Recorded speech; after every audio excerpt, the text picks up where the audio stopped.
दोस्तों नमस्कार। 19 और 20 मार्च 2023 की महत्वपूर्ण खबरों को देखेंगे। किसी स्टूडेंट ने पूछा था कल कि परीक्षा खबरी को ही कर लें तो क्या सिलेक्शन हो जाएगा। देखिए, सिलेक्शन तो नहीं कह सकते क्योंकि बाकी सारी चीज़ें भी आपको पढ़नी है, लेकिन हाँ, आपका करंट अफेयर्स का जो पोर्शन है उसकी जिम्मेदारी परीक्षा खबरी जरूर लेगा। और आप लोग बहुत भाग्यशाली हैं कि बहुत कम समय में आपको इतने कम समय अंतराल में सभी महत्वपूर्ण खबरें मिल जाती हैं जो एग्ज़ाम ओरिएंटेड होती हैं। इनको बस आप तैयार करते चलें और लास्ट में जब 20-25 दिन पहले, एक महीने पहले ईयरली करंट अफेयर्स आएगा, चाहे वो किसी का है या हमारा है रामायण, उसको देख लेंगे, काम आपका पूरा हो जाएगा। प्लेलिस्ट बना दी है हर महीने के करंट अफेयर्स परीक्षा खबरी की, उसे भी आप अवश्य देखें। ठीक है, तो करंट अफेयर्स का पोर्शन आपका मजबूत हो जाएगा, उसमें कोई आपको इब्बट करने की ज़रूरत नहीं पड़ेगी। और जो नहीं आएगा वो किसी को नहीं आएगा, ये मैं आपको गारंटी देता हूँ इस बात की। ठीक है, चलिए। 20 मार्च को विश्व गौरैया दिवस 2010 से प्रतिवर्ष मनाया जाता है। मोहम्मद दिलावर नाम याद रखिएगा, ये नासिक महाराष्ट्र के हैं।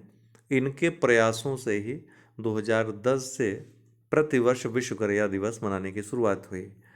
2023 में जो थीम है विश्व गौरैया दिवस की, आई लव स्पैरो है। अंतर्राष्ट्रीय प्रसन्नता दिवस ये भी 20 मार्च को ही मनाया जाता है। संयुक्त राष्ट्र महासंघ यूएनजीए के द्वारा एक संकल्प इस पे पारित किया गया था और 2013 से पहली बार इसको मनाने की शुरुआत हुई, अंतर्राष्ट्रीय प्रसन्नता दिवस को। 2023 में जो थीम रखी गई है अंतर्राष्ट्रीय प्रसन्नता दिवस की, हैप्पीनेस डे की, वो है be mindful, be grateful, be kind. Kishida Fumio Japan के प्रधानमंत्री हैं, ये भारत दौरे पर आए हैं। याद रखिएगा, किशिदा फूमियो जापान के प्रधानमंत्री हैं, पीएम हैं। मयूरभंज जो उड़ीसा में स्थित है और लद्दाख, इनको टाइम्स के 2023 के विश्व के महानतम गंतव्य स्थलों की सूची में स्थान मिला है। तो दो भारतीय स्थल हैं जिनको इस सूची में स्थान मिला है। एक तो मयूरभंज है उड़ीसा का, जिसको दुर्लभ बाघों के लिए स्थान मिला है। वहीं लद्दाख को वहाँ के जो प्राचीन मंदिर हैं और भोजन, जो भोज्य पदार्थ हैं वहाँ के, उसके लिए। ठीक, इस सूची में टॉप पर रहा फ्लोरिडा का टाम्पा शहर। कौन? टाम्पा। कोलंबो सुरक्षा इनक्लेव काफ़ी चर्चा में है।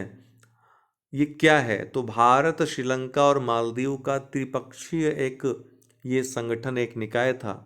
बाद में इसमें मॉरिशस भी चौथे सदस्य के रूप में शामिल हो गया। तो कौन कौन सदस्य हैं याद रखिएगा।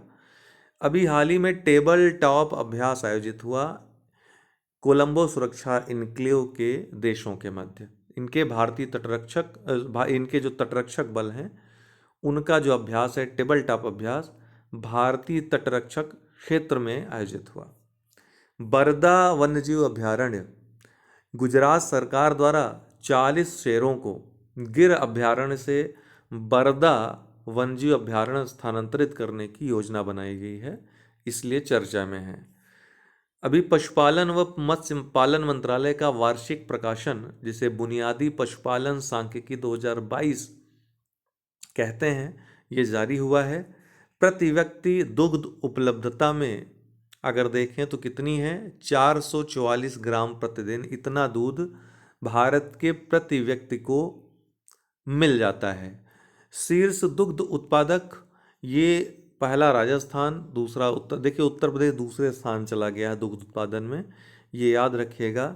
शीर्ष दुग्ध उत्पादक अब राजस्थान हो गया है, दूसरे पे उत्तर प्रदेश, तीसरे पे मध्य प्रदेश, चौथे पे गुजरात, पांचवें पे आंध्र प्रदेश। शीर्ष मांस उत्पादक राज्य कौन से हैं? महाराष्ट्र पहले स्थान पे है, दूसरे स्थान पे उत्तर प्रदेश, तीसरे स्थान पे पश्चिम बंगाल। शीर्ष ऊन उत्पादक राज्य कौन है? पहले स्थान पे राजस्थान, दूसरे पे जम्मू कश्मीर, तीसरे पे गुजरात। शीर्ष अंडा उत्पादक राज्य कौन से हैं? पहले स्थान पे आंध्र प्रदेश, दूसरे पे तमिलनाडु, तीसरे पे तेलंगाना। कृषि में पशुधन क्षेत्र का योगदान कितना है? 2020-21 में अगर उस हिसाब से देखें तो 30% योगदान है। दूध, मांस और अंडे के उत्पादन में पिछले वर्ष की तुलना में इस वर्ष वृद्धि हुई है। वहीं ऊन के उत्पादन में कमी हुई है। भारत में महिला और पुरुष 2022 ये भी वार्षिक रिपोर्ट है, सांख्यिकी मंत्रालय के द्वारा जारी हुई है। लिंगानुपात इसके अनुसार 945 है 2021 के आधार पर, और 2036 तक इसके 952 होने के अनुपात हैं, अर्थात 1000 पुरुषों पे 945 महिलाएं हैं 2021 के आंकड़ों के अनुसार। वहीं 2036 में 952 हो जाएंगी। जीवन प्रत्याशा की बात करें तो पुरुषों की वर्तमान में 68.4 वर्ष है और महिलाओं की 71.1 वर्ष है। 2015 से 2019 के बीच के आंकड़े लिए गए हैं इसमें। वहीं 2031 से 36 तक इसके क्रमशः पुरुषों का 71.2 वर्ष और महिलाओं का 74.7 वर्ष हो जाने की संभावना है। शिशु मृत्यु दर 2020 में 28 थी। कितनी थी? 28। साक्षरता दर की बात करें तो 2017 में 77.7% साक्षरता दर भारत की हो गई है, जिसमें पुरुषों की 84.7% और महिलाओं की 70.3%।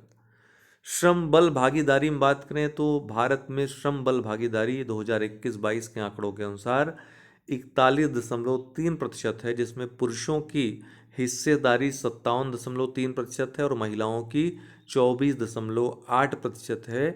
ठीक, तो ये आज के लिए इतना ही दोस्तों। बहुत बहुत धन्यवाद।